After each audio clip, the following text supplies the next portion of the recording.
Hey, anyone in here? Anyone mucking around in these stables? Come on out, I can see you there in the shadows. Come on, show yourself. All right. What are you going to do about it? What are you doing here? These are private stables belonging to Mr. Paul Chester. Too bad. I've just lost my way, that's all. Sorry, bye for now. Now, wait a minute. That ain't good enough. I'm sending for the police. You won't cause any trouble if you're wise. No? Well, we'll see about that. You asked for it, mate. Right.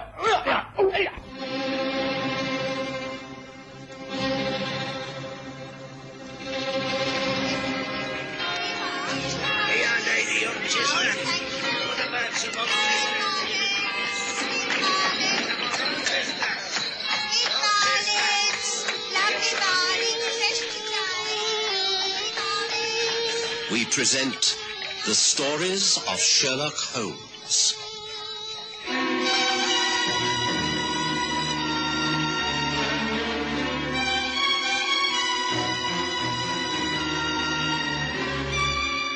The Porter Mews Mystery.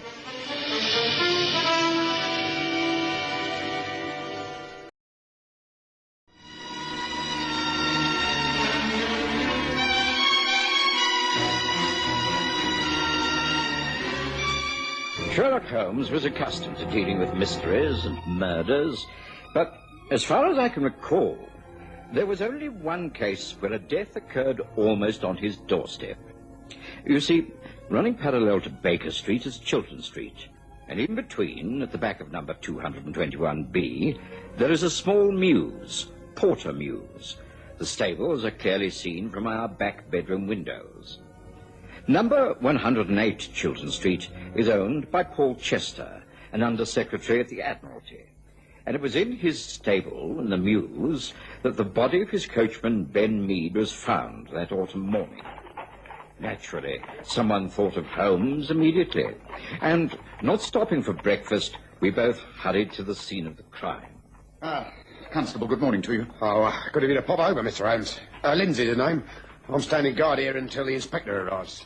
Nothing's been touched since the alarm was raised. Good, good. One of those rare occasions when I'm first on the scene and not the last to arrive. This is the man, Ben Mead. Yes, I've often seen him at work down here. Tell me, has Mr. Chester been informed of this? Mr. Chester doesn't seem to be at home, sir. The place is all locked up. That's how this man was found. The housekeeper arrived. She doesn't stay in the house. She couldn't get in, and so she came down here to find Ben. Went in a flaming hysterics, she did, and called the police. She's next door if you want to talk to her. Later will do. Let me first take a look at the body and the whole stable. The horse and carriage aren't here. I take it that Chester has gone off with them. Now, the body. Well, it must have been a fight, Holmes. Look at the way everything's been thrown about. Oh, yes, there's been a fight, all right, but an unfair one.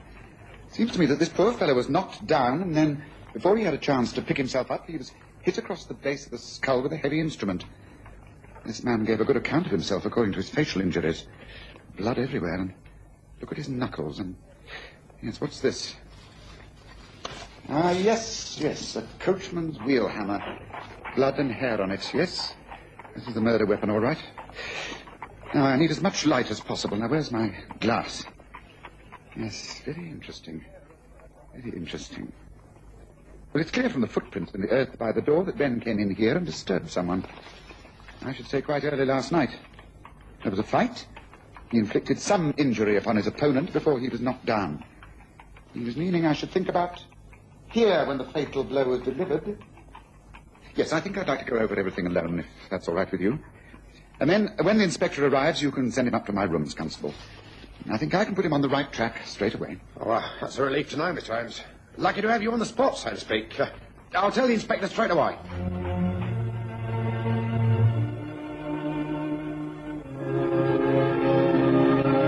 And so, about an hour later, as Holmes and I were finishing breakfast, Mrs. Hudson showed in our old friend, Inspector Lestrade. Lestrade. I wonder that Scotland Yard has been called in on such a minor case of murder. Morning, Holmes. Morning, Watson. Well, as a matter of fact, the powers that be heard you'd been at work, and they thought it might be more important than it first seems. Murder on the premises of anyone who's employed at the Admiralty has serious undercurrents. Yes, but this murder occurred in the mews, in the coaching stables at the back of Mr. Chester's house. Nothing to do with Chester. That's right. But what is not known is that the house was burgled last night. And the housekeeper was let in, and when they opened up the place, they found that all of the famous silver plate had been taken. Now, these two events cannot be unrelated, Holmes. The man who killed Ben Mead must have used the mews as an entrance to the house. There is, of course, a connecting gate and a pathway to the back door. Yes, but let's get the sequence in the right order. Ben Mead investigated the coach house, was killed by an intruder, who then took Mead's key and went into the house and stole the silver plate? Oh, no, I think not. Well, I don't know what order it happened in, but the two events must be connected. The coincidence is too great, don't you agree? Oh, yes. Yes, I do. Well, Holmes, where do we start? Any ideas? Oh, yes, plenty. It's a question of marshalling my thoughts. Now, let's take the death of the coachman as a start. You're looking for the murderer. He is approximately 5'8". He has red hair, and he has a tooth missing from the front of his mouth.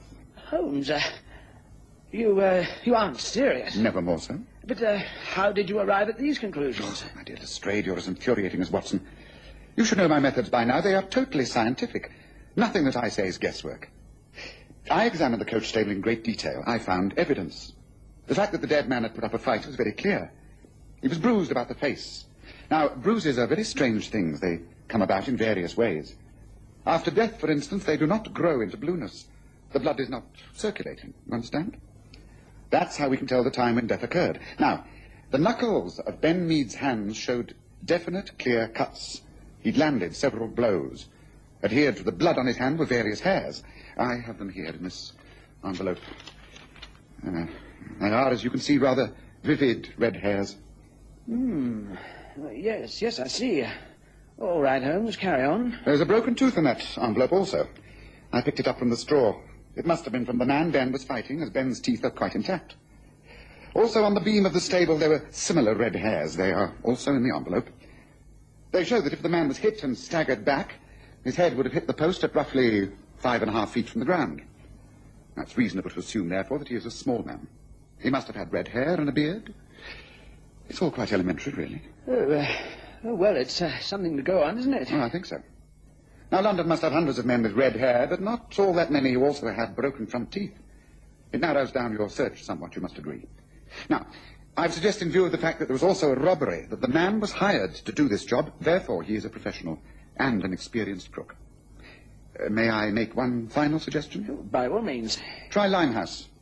There's a gin hall near the river. It's called the Waterman's. It's a place where all kinds of seamen gather. At the back of the hall, there is an old coach house which is used as a boxing hall and gymnasium. I've long suspected that it's merely a front cover for various smuggling activities. If you can get a couple of plainclothes men to dress as seamen and ask a few questions, you could pick up a lead on the man you're after. Well, that's a great help. Thanks, Holmes. I'll do exactly that. Good. Well, the best of luck, Lestrade, and keep me informed, won't you? Lestrade left, feeling rather pleased with himself, and I knew that if he succeeded in making an early arrest, Holmes would take none of the credit. In fact, Holmes appeared to lose all interest in the case, until later that day, when Mrs. Hudson showed in yet another visitor. This time, it was a man of considerable importance, Sir William Benningfield of the Admiralty. Good day to you, Holmes. I don't know if you remember me. We met a couple of times at the Diogenes Club. Your brother Mycroft introduced us. Of course I remember, Sir William. Pray do take a seat and tell me why I'm so honoured by this visit.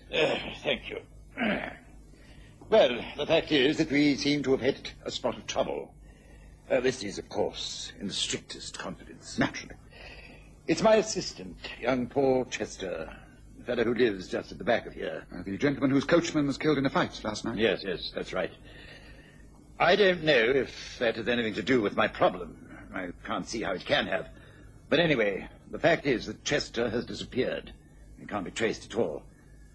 But he should have been in the office at the Admiralty yesterday, and today there is not a sign of him. We're very worried. You think he also might have been attacked? Huh? Oh, no, I don't think so. The fact is that for some time now we've been aware that certain information has been passed on to foreign powers. Very vital information regarding the latest naval armory. As you know, we in Britain pride ourselves on our secret service as best in the world. Information coming back to us leads us to believe that someone in the Admiralty has turned traitor. And you suspect it's Paul Chester? Oh, grave accusation, Holmes.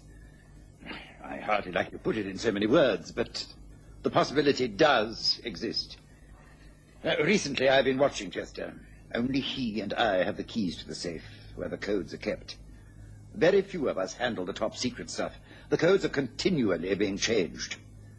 Now, I know Chester has been at work on certain papers.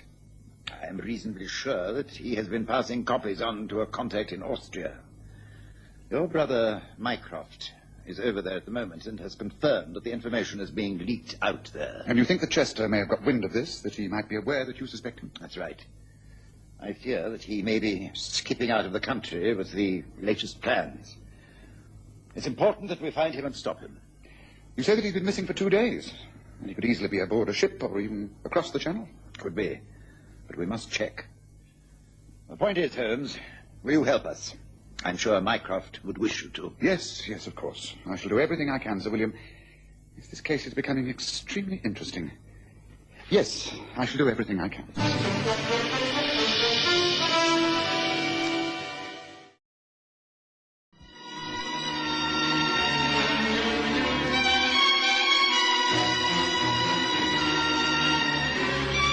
Sir William Benningfield left, and I went about my own business.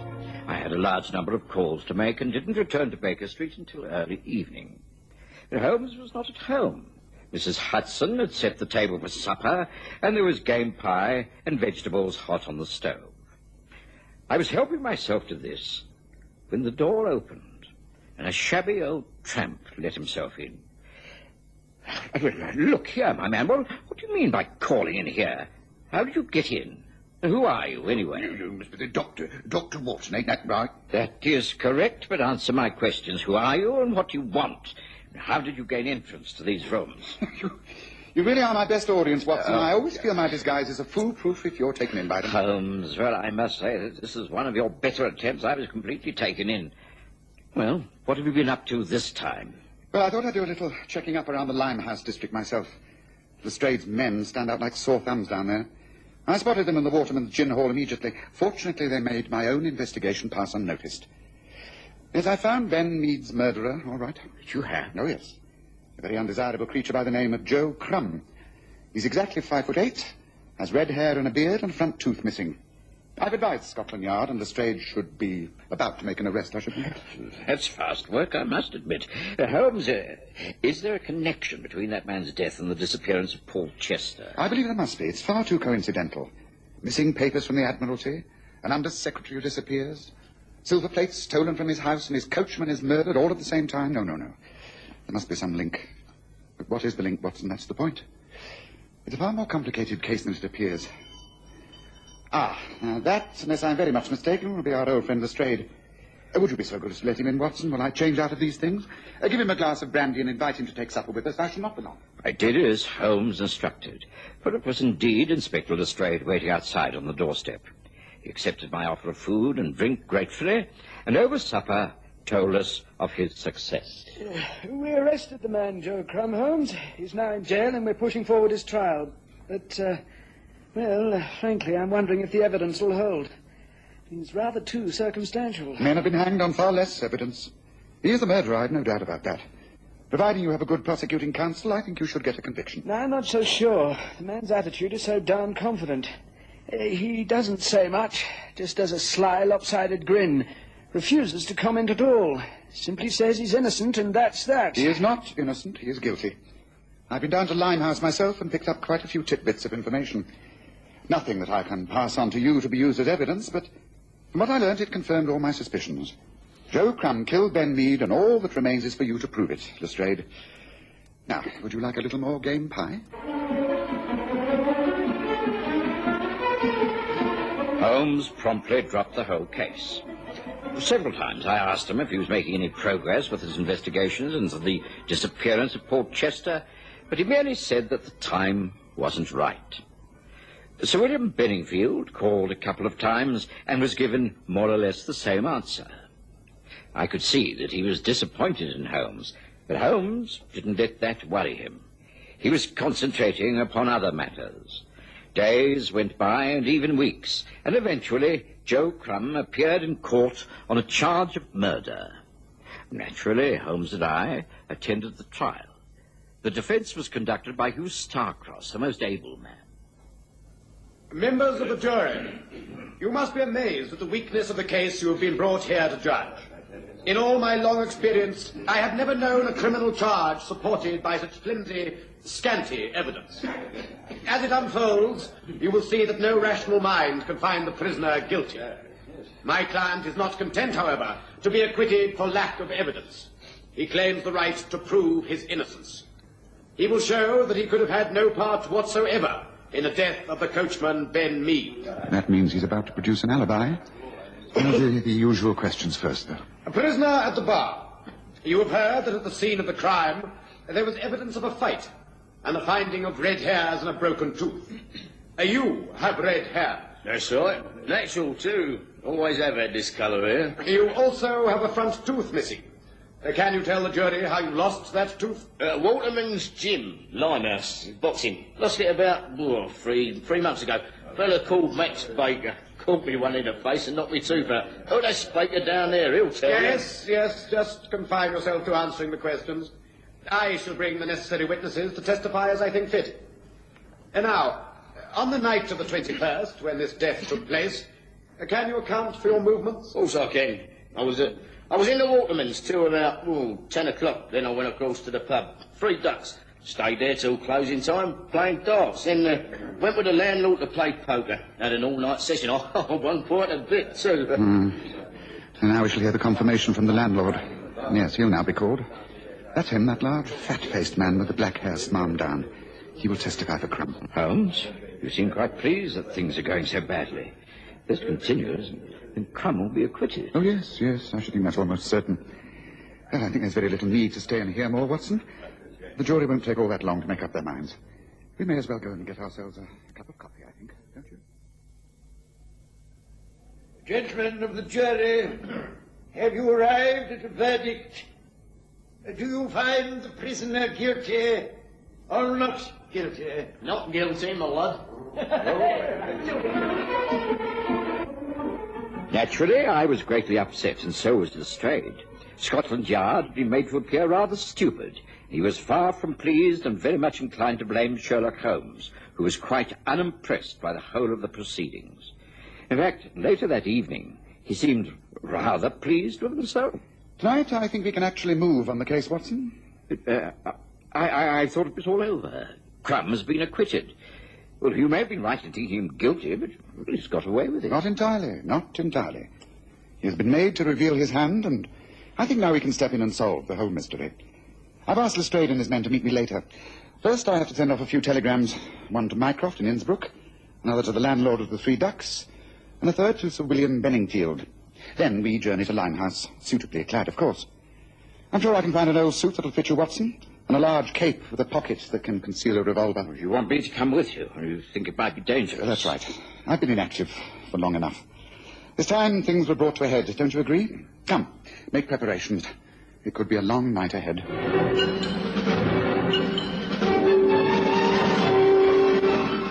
And so, on a rainy, windy night, Holmes and I took a cab to the East End of London and made our way by foot to the 3 Ducks public house. We didn't go in. It was nearly closing time. We waited down a side alley, and after about half an hour, 2 men left by the back entrance. I could tell by the light of the gas lamps that they were Joe Crumb and the landlord. Swiftly and silently, we followed. They made their way down towards the river, and at St. Catherine's Wharf they stopped and entered a small disused warehouse. Holmes seemed to know the way, and catching me by the sleeve, guided me through the darkness. The 2 men lit a lantern. There's he. They're kneeling on the floor, about to open a trap door in the floor. Holmes, what's all this mean? Shh, you'll find out very soon. Wait. Gotta check out, though. Can't be too careful. Here, give us a hand. Ready?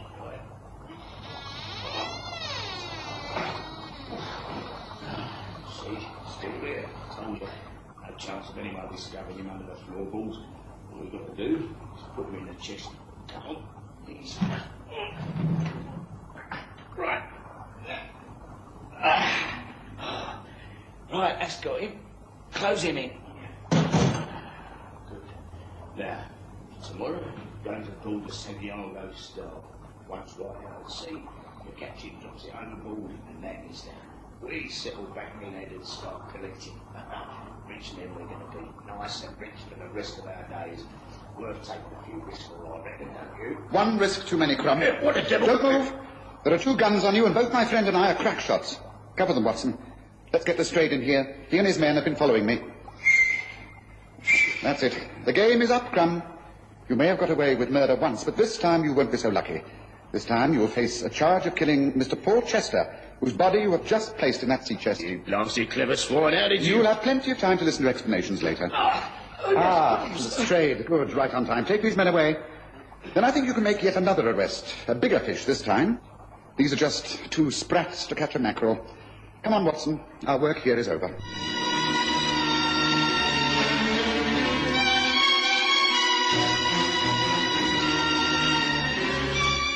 After the arrest of the 2 men in that warehouse, events moved at a bewildering pace. The body of Paul Chester was found, wrapped in canvas. It was clear that he'd been murdered, his throat cut from ear to ear. Under cross-examination, the landlord of the 3 Ducks broke down and confessed everything. He turned Queen's evidence, and so implicated none other than Sir William Benningfield. Holmes was not at all surprised. You see, it was Benningfield's whole idea. It was he who had turned traitor and was passing on the naval secrets. Paul Chester found this out and was ready to expose him. So Benningfield had to get rid of him. The plan was to burgle the house in Chiltern Street, steal silver plate, and then send a message to Chester where to find it. Chester was lured to Limehouse, where he was killed, and his body placed beneath the floorboards of the warehouse until it could be shipped aboard a boat and dropped out at sea. Unfortunately, Joe Crumb was discovered by Chester's coachman, who was killed in a fight. I knew that it was the beginning of the case and not the end. Once Crumb was acquitted, he got overconfident. The landlord, being the spineless type, reacted to a telegram I sent him saying Chester's body had been found. They led us to him. My brother Mycroft is due back in England straight away. He'll deal with Benningfield. I think our job is over, Watson. So much for the Porter Mews mystery. Interesting case, but a little too close to home for comfort. Don't you agree?